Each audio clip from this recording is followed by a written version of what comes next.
Hey, welcome back to the shop.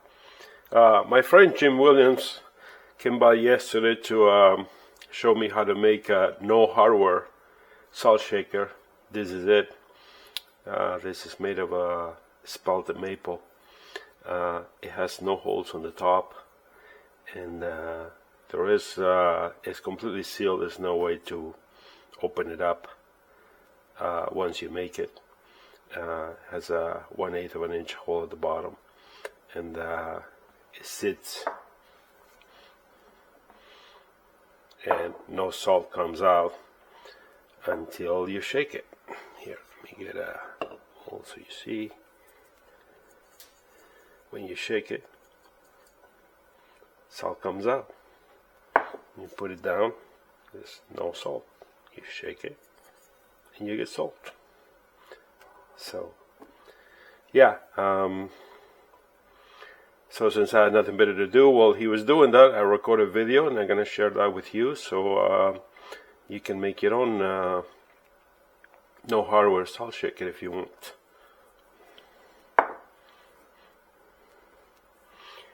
And how you fill it up, you say? Well, this is how you fill it up. You put salt there, and you let it go in. So yeah, it's a bit tedious, but it's a trick salt shaker, and you only do this every once in a while, so it's really not a big deal for what it is. It's pretty cool. And now let's get it done so you can make your own. We used a 3.5 by 3.5 by about 5.5 or 6 spalted maple piece. Jim took that to round. Once he was happy with it, he cut a tenon so you can grab it on the chuck. Once on the chuck, we use 1 5/8 Frostner bit. And here you need to have, when you finish, about 1/4 of an inch. But we went deeper because as you can see, it's not running through. So it gives you some extra room so you can flatten the bottom later and still wind up with 1/4 inch. Then we use 1 1/4, and this is an arbitrary thing. Just go as deep as you want, understanding that the last piece has to be shorter than the depth that you're gonna choose here. You'll understand that better when you see the end piece being made. So we went about just over 2.5 inches depth here, and again, that's an arbitrary thing, you decide. The one thing that Jim mentioned that he didn't do here because he forgot is that once you've done this, you can use a hollowing tool, and here he does recommend that you dome, regardless that you make a dome at the top of it, but you can hollow out more of the side, like relative to the shape that you're going to give it, in order to get more room to get more salt in it. However, make sure that you still have a shoulder when you're done. And here's the shaping part. I'm going to speed this up a bit and maybe put a song in the background. Yeah, how about that?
Next, you're gonna grab a piece. It's gonna be bigger because the inside and the whole thing is arbitrary, so it's gonna be bigger than the inside of what you were making in the first place. In our case, if we use 1 5/8 for the bigger hole, then we need at least 2 inches by 2 inches, and we went about 2.5 deep, so we need about 3.5 length.